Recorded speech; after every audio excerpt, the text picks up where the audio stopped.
basically, the things that keep me going are evolving as a person, challenging myself, but really also helping others. I feel like if you can make a difference for one person, a lot of times it's a bigger difference than you know, and it helps them more than you expect that to help them. The community is aware that there is an open seat in City Council Ward 6. Would you run for that position? Good evening, Mark. Thank you for spending time with me. Good evening. So I have a few questions that I would like to talk with you about this evening. And I'd like to start off by asking you to share a bit about yourself and where you live and what you do and all of the things that keep you living and working in Cranston. Yeah, so that's a good question to start off with. I run a podcast, so I know about good questions. So my name is Marc Bochner. I have a doctorate from URI, so I went to PT school. Lifelong Cranstonian, I think I made that word up.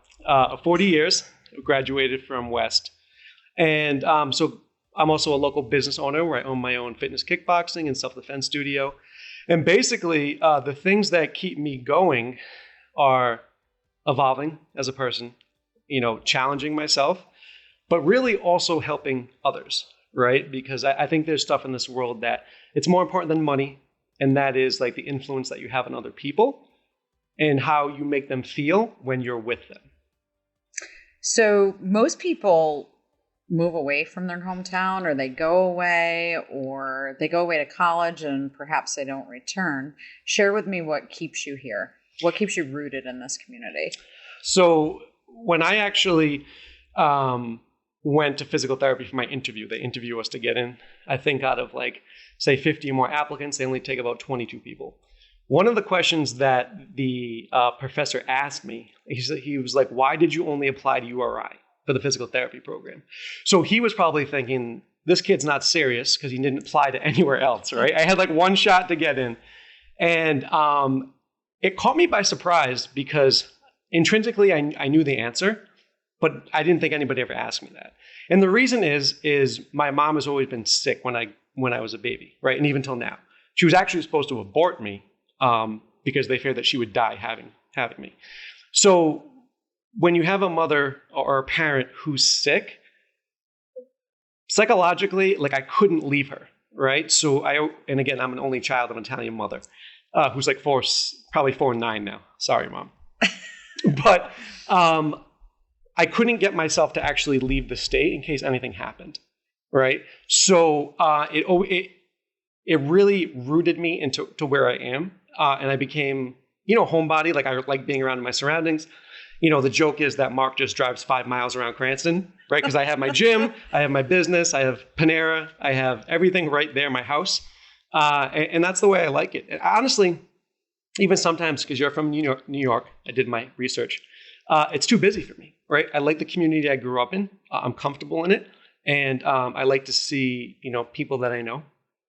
So that's one of the reasons why I didn't leave. I mean, also leaving an Italian mother, it's kind of hard, but those are the two main reasons. Well, I can certainly appreciate leaving the Italian mother. So being 100% Sicilian myself, that is the family and being rooted into the family. Which brings up the fact that your parents live with you, and what a privilege that is to be able to care for your parents, and especially to be able to be with them as they start aging and life starts changing. Share with me what that is like for you and what it means to you on a personal level. Yeah, so it was about 2 years after I graduated from PT school, right? So I have a stable income. I had my business, but it was grassroots, really. It wasn't really a business, but I was stable. And, so I have my PT career. So you're starting to leave the house. I moved back home for grad school to save money. And then after 2 years, I had enough money to move out. Well, I was presented with the decision because my dad had lost his job. Now, with my mom being sick, she's on disability. So they went from having a 1 income to 0 income. So at that point, I must have been 26, 27. My father approached me and he's like, would you like to either, take over the mortgage, or would you like to sell the house and then, get different, apartments or condos or houses, whatever. And for me, it wasn't a decision because like they had zero income, and it's my responsibility as a son, but as a man, to take care of my parents, right? And going from them having no income versus my mom's disability check, it wasn't even a second thought. Like, this is what has to be done. And I think that carries over into relationships for me, and also business relationships and clients. Like, my ethos is like, I am here to help you, to take care of you. And now looking back at that, definitely when you're mid-20s, early 30s, you definitely want your independence, right? But for me, I had my business, I had things that I did, But looking back now as a 40-year-old man, I remember we went to, for my 40th birthday, my mom wanted to throw a party. And I was like, Ma, you know how Italian moms are. I was like, let's just go out to eat. Just the two of us, and my aunt and uncle came. And that was so special for me looking back at it. Like, I didn't know that my mom was going to be here when I was 18. So like that always weighs as you as a child. And to be 40 and have her still there, is something I can't even put into words, like something you're so appreciative of. But again, now being able to still be with my parents and see them evolve and in some cases decline, right? So as a physical therapist, I have that unique perspective of working in a nursing home when I was in my early 20s. So I know what happens, right? And giving them, so we paid off the house, but giving my mom the security of knowing she has a house, right? And then, so the next time I was going to start to move out was probably right before COVID, all right? And my business shut down. So I think the universe just likes me to stay there right now. The time before that, I was supposed to get married and move out, right? So, but no, just being able to, it's a symbiotic relationship. We all get along. And just in like, to be able to share my life with them as a 40-year-old man is super special. I think all three of us, and the dog, Happy. Can't forget him. Can't forget Happy. So that's a amazing gift that you are giving to your parents and to yourself. So especially being an individual who is parentless, it is enjoy every moment of it and just realize and never forget what a privilege it is to be able to take care of your parents. I often think like when I'm, 60, 65, 70, I'm going to look back on that and I had that extra time. When I was supposed to get married and didn't get married, I instantly knew the gift of me still being home. And I remember saying it to them maybe a year later, like, I wouldn't be here right now. Like, I'd be married off, but I'm still with you. And I still get to interact with you on a daily basis and exchange ideas, or, get my mom a glass of milk, whatever she wants. But yeah. And I think the older I get, we probably understand that, like, it's really about the relationships we have with people. That's the most important. Relationships can be the best things in your life or the most challenging. But I think they're supposed to be both of those so you can grow. And it is truly a blessing what you're doing. So I appreciate that. I'm sure your parents appreciate it greatly. I know that those that don't have their parents can definitely say, and I know from the heart that I would give anything to be in the place where you are and be able to care for my parents in that way. So kudos to you. I appreciate that. Amazing. What a gift. But that also leads us down the path of helping others. So in your business, I know firsthand, I've been on the receiving end of that support and encouragement and that coaching to stay focused, to be driven, to do what is going to be best for the individual, working towards health and such. What inspires you and motivates you to help others? So again, when you have a parent who is sick, it usually lends the child into like the medical field, right? That coupled with the fact that my mom always told me to be nice to everybody, right? She instilled that in me. My mom, I always say that like between my dad being cool, calm, and collected in his humor and my mom's personality, I got like two of the best gifts I could have. Everybody loves my mother, right? Like across the board. So like to have her instill that in me to be this way, to treat people kindly. Now, you know me, I joke around, yes, right? You do. But I'd never joke around to make anybody feel bad, right? Even if I'm joking with you, or like I'm joking about something you did. It's to lighten the mood. It's to have a good time. Because people take life too seriously. And if you're unable to laugh at things or listen, if you get mad at things easily, that's going to reflect in every area of your life, So I joke around a lot of times, even in PT, I will joke around because I need to get your mind off the injury. Once you start having fun and you're happy, there's less pain. This is true. Right? Absolutely. So when you have a mother like that, you don't ever want to see anybody in pain. I think that's the biggest thing. You know what it's like to be around someone who's sick. And again, when you're sick, there's a mental component, right? You're unhappy, you're depressed, you're miserable. I just don't like to see people like that, And because I had that contrast early on in life, I knew I didn't want to be like that. I knew my health. I had to take care of my health, right? Because I saw someone who did not have that and wasn't actively taking care of their health.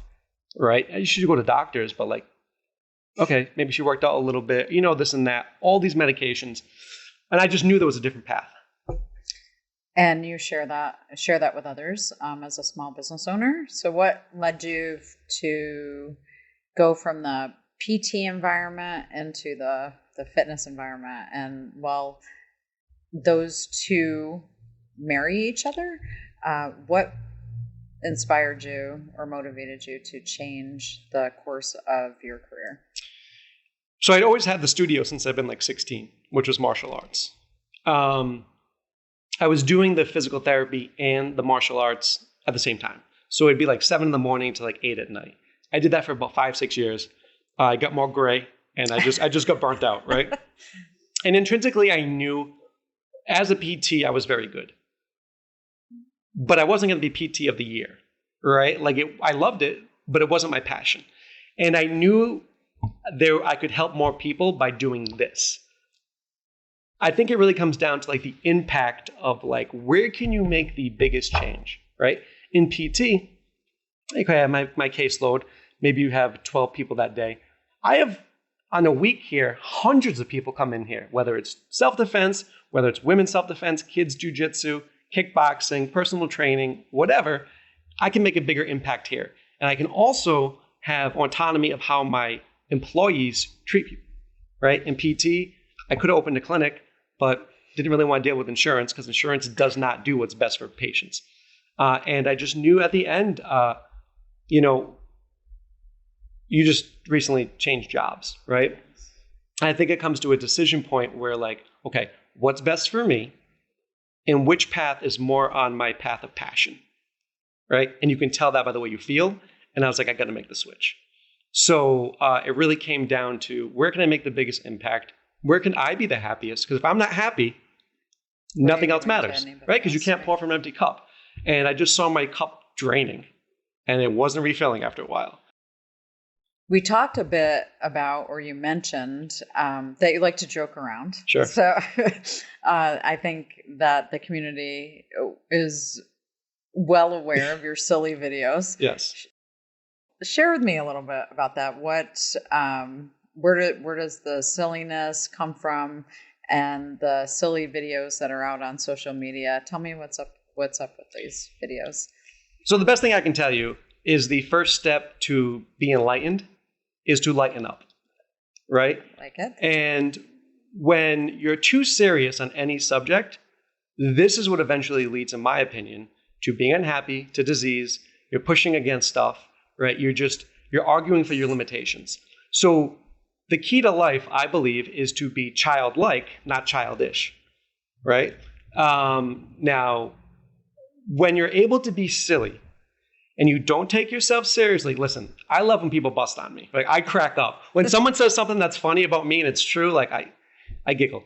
So, it's really about, okay, I want to be like this because this is who I am. I like to have fun. It also puts other people at ease. Now, if you talk a fitness studio for women, firsthand, super nervous to come in, yes. Right? Are they going to make fun of me?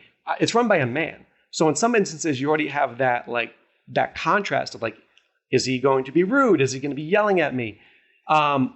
Or even as a martial artist, are they going to hit me? Are they going to throw me? Are they going to break my arm? So when somebody can see inside the studio and like, that's the guy that runs it, well, he has all these credentials, but he's still acting like this. It just makes it an easy transition to come in, and you don't have to be nervous because fear stops us from doing a lot of things that we want to do. Well, if you already like the person that's going to be teaching you that or coaching you, you're more likely to take action because you eliminate that fear. You certainly have the ability to build relationships and connect with people. Your podcast, that's an opportunity for you to connect with individuals who may not necessarily know you personally. So that's out there. What is the motivation behind the podcast? And where did this begin? Yeah, so we talked about before how I like to challenge myself. So I was in the car. I made a video about this. And, feelings are just a response system for the thoughts that you keep thinking, right? So it's like your feedback system for like what thoughts I'm thinking. And I just kept feeling like I'm not doing enough. Now, I guess to some people that might seem silly, right? Like, I have a business. I have books I've written. I was a physical therapist. I have all this stuff. But I was like, I'm not doing enough. And I was like, well, if I know I'm not doing enough, I need to take action. And the inspiration came to me, you know what? I think I'm going to do a podcast. And I was like, okay, let's do that. So I didn't know where the podcast would lead me. However, I knew that following my passion, because I got excited about it, right? And we started like downstairs in Bochner studio. We cleaned out an area. I think from the time I had the inception of having a podcast in the first episode, I think it was maybe like 5 or 6 weeks. Right? I already had a video editor. I had the setup. I had the table. I had the shag rug. We're good to go. And it's just being open to the next stage in life because I feel like everything you do in life is a stepping stone to something else, as long as you're open to actually exploring that. Right? And I put the background music in for you. Thank you. And so it's just basically being not afraid to take the next step because like you can't fail, you're just going to learn. And the best thing about the podcast is that I get to network with great people. I get to do these silly videos. I get to know somebody. My biggest thing in life is being able to have a moment like this with somebody and just get to know them. Right? That's one of my biggest pleasures in life, and having a deep conversation. So like right now, it's just the two of us and people who are watching, but this is going to change our relationship because it's just us talking about deep subjects, and like no one else can have this moment but us. And I really appreciate that. But I get to do that on the podcast now, right? We just did a belly dancing one. And what happens is I change a little bit after the podcast and they change a little bit after the podcast. And I think that's super cool. And I just feel like people need to see people as, just other spirits having a human existence, right? We're all in this together.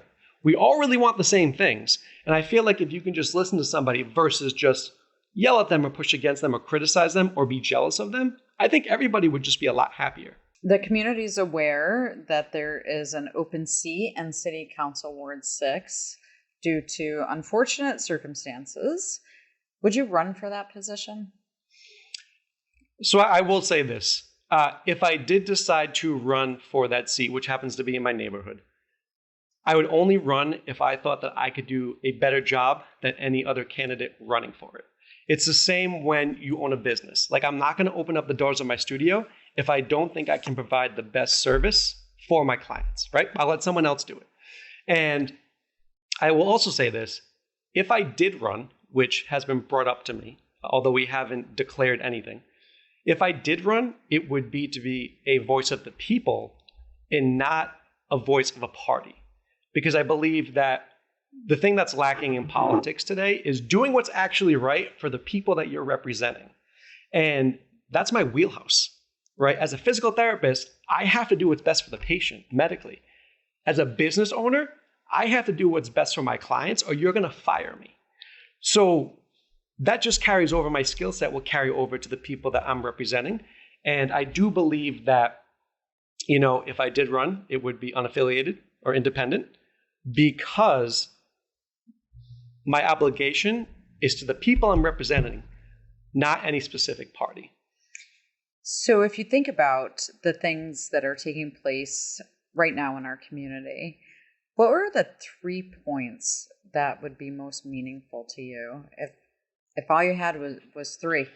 Just 3? Just 3. Yeah. So, and this is if I'm running? Yes. Okay. So the first thing would be, again, to be a voice of the people, right? Because having 2 political parties, if you're a part of that, you really have to vote the way the party wants you to vote, which may not necessarily be what's best for the people. And again, if I did run, it would be unaffiliated.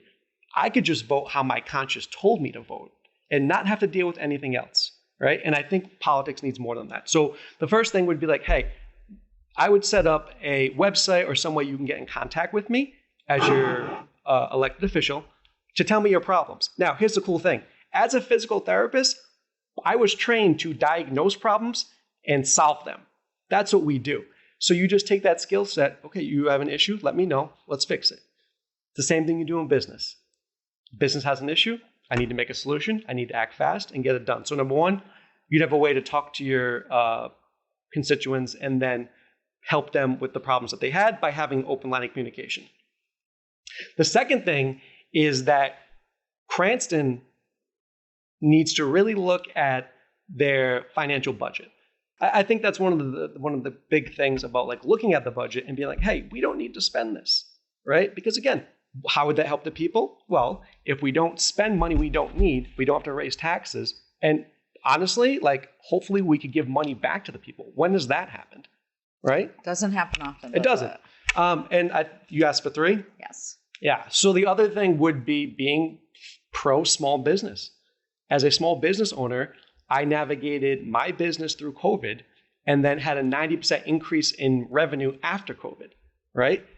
I don't remember Cranston ever calling me and helping me out with that, right? Small businesses run the country. If you did not have small businesses and you didn't have these entrepreneurs who are taking these risks and working more hours than necessary and, having these grandiose ideas where they're taking action, you wouldn't have a country. And I just feel like as a business owner, I'm like on an island, right? Cranston's never come in and be like, hey, Mark, you need anything? Or what can I do for you?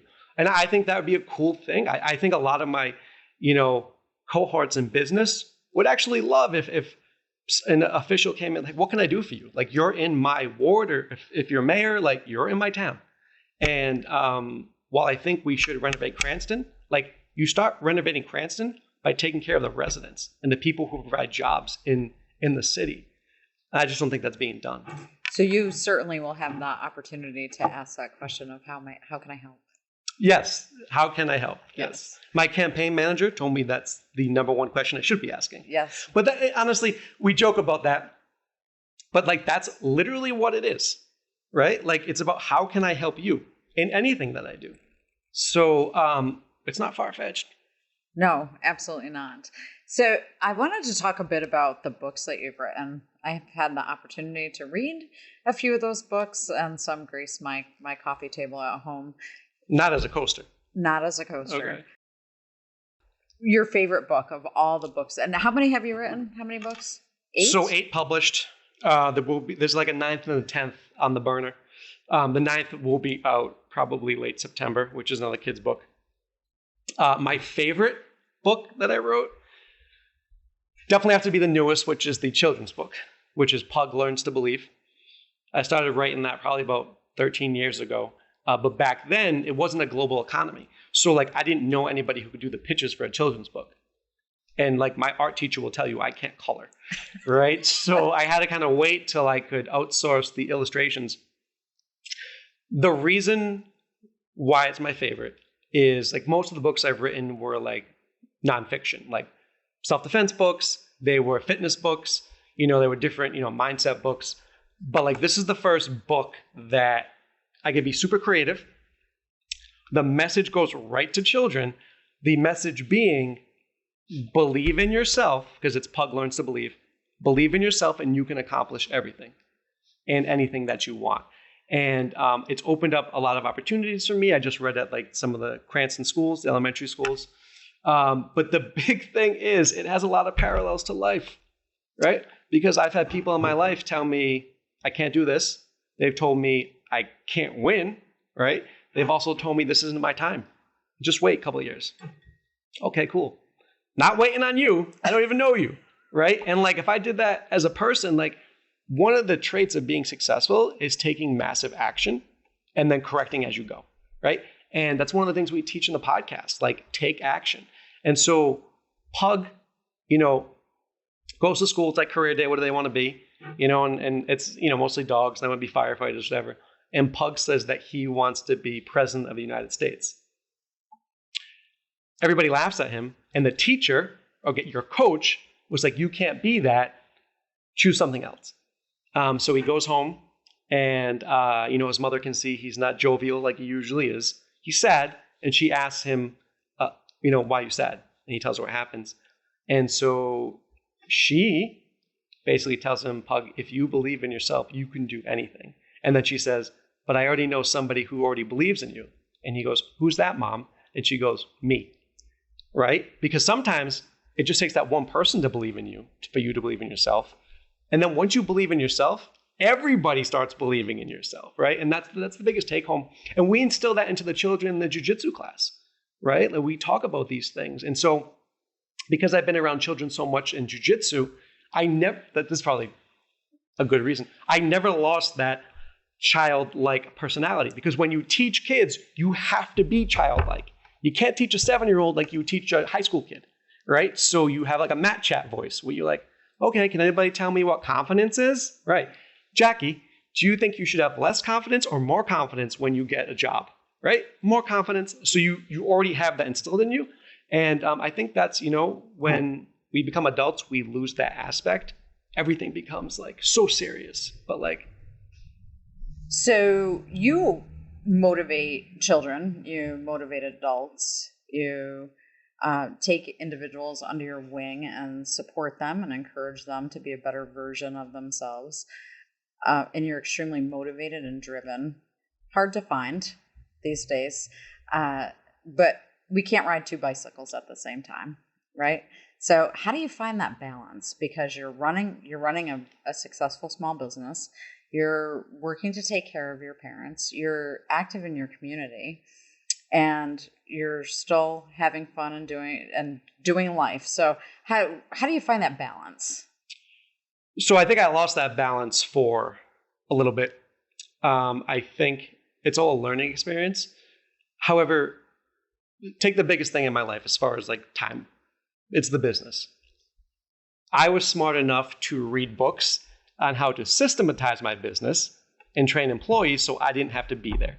Right? So like, and again, my employees are great. Obviously, you know them. They can run the ship, right? I just steer it. That's basically what I do. So it frees up other time for me to do other things. But again, don't forget, I've been doing this since I've been 16. So I'm 40 now. I don't know, whatever that math is, a lot of math. All those years I worked like this. So it's not something where I just opened a business and I was like, oh, I know what to do. Like I made almost every mistake you can possibly make in business and then just didn't do it again, right? And that's how you learn. So like I already had that sweat equity already in the business. And now that I'm older, I just, you just pile stuff up. So the business really runs itself by design. And then I just try not to mess it up. Which is a great thing. So you have a great team behind you. You have a great staff from the kickboxing to jiu-jitsu and all the things that are going on within your business. So it makes me think to that, check your 6 and who's following you and who are you leading. So you've definitely shown the leadership abilities throughout your business.